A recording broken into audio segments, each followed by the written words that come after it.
क्या हुआ खुशबू जी आपको? अभी बलियाडी में जी। हमारे ऊपर अटैक हुआ है।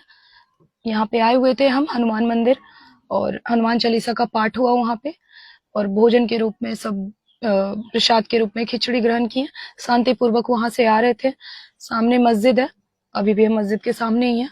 और मस्जिद से अचानक से कुछ समझ में नहीं आया, कई लोग तलवार से ऊपर से पत्थरबाजी होने लगी। जैसे गाड़ी देखे, गाड़ी पे उन लोगों ने डंडा मारना स्टार्ट किया। मेरे साथ भी कुछ लोग थे, वो लोग निकल गए। मुझे कुछ समझ में आया नहीं कि हो क्या रहा है अचानक से।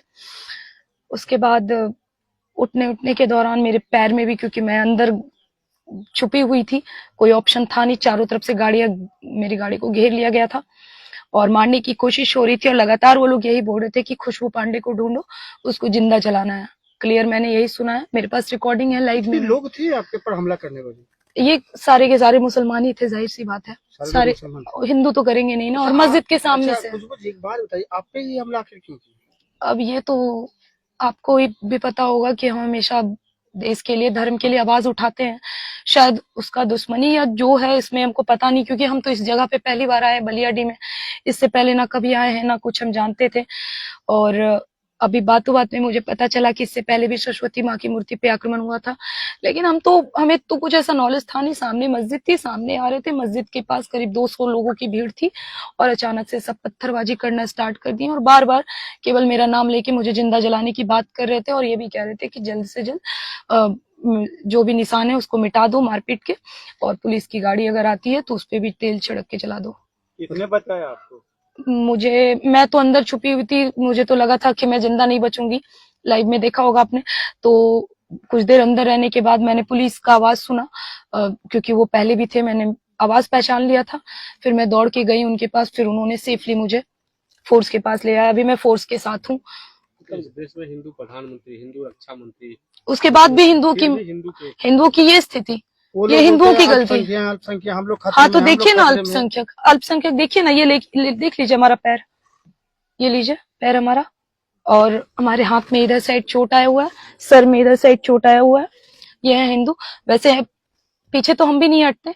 बस यही है कि कभी कभी ऐसा होता है कि गीदड़ों की संख्या मिलके शेरों का शिकार कर लेती है। तो एक चीज बस हम यही कहना चाहेंगे कि शेरनी से ज्यादा घायल शेरनी खतरनाक होती है। मेरी बारी का इंतजार करें, ये दिन भूला नहीं जाएगा।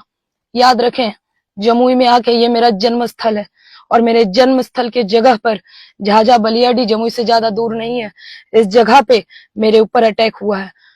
एक ब्राह्मण है और एक ब्राह्मण लड़की का ये वादा है, अंजाम भुगतने के लिए तैयार रहे। ये माफ करने के योग्य नहीं है। मैं थी, बच गई, पुलिस फोर्स आए मुझे बचा लिया। अगर नहीं होते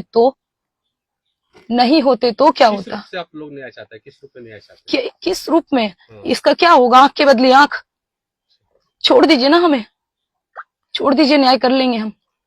आप लोग पूजा पाठ कर कर जा रहे थे, वो लोग फिर प्लानिंग करके बैठे हुए थे कि खुशबू पांडे को खत्म कर देना है, खुशबू पांडे को नामो निशान मिटा देना है। फिर भी आपने डट के रहा, आपने सामना किया, लेकिन बसते आप अकेली पड़ गई। जी, मैं पूरी तरह से अकेली थी, मेरे आगे पीछे कोई नहीं। मैं चारों तरफ मुसलमानों से घिरी हुई थी, मैं बीच गाड़ी में थी, आगे सीट पे, और मैं वहीं पे छुपी हुई थी। लगातार मेरे करीब 50 लोग थे हिंदू जी, कहाँ भाग गए? तब कुछ हो गया? तो कोई नहीं थे मेरे साथ। जब मैं गाड़ी में थी, उस दौरान पथराव होना स्टार्ट हुआ, क्योंकि मुझे आपका ड्राइवर होगा? हाँ, ड्राइवर थे, 3-4 और लोग थे, सारे लोग भाग गए क्या, दौरान जो भी है हाथापाई करने की कोशिश भी हुई होगी, पता नहीं। लेकिन मैं तो गाड़ी में अकेले रह गई थी, ना गाड़ी खुल रहा था, शायद गाड़ी लॉक हो चुका था पूरी तरह से, ना गाड़ी खुल रहा था। मैं कोशिश भी कर रही थी गाड़ी खोलने की, पर खुला नहीं। प्रशासन से क्या मांग करते? जिला प्रशासन, एसपी साहब से क्या मांग करते? एसपी साहब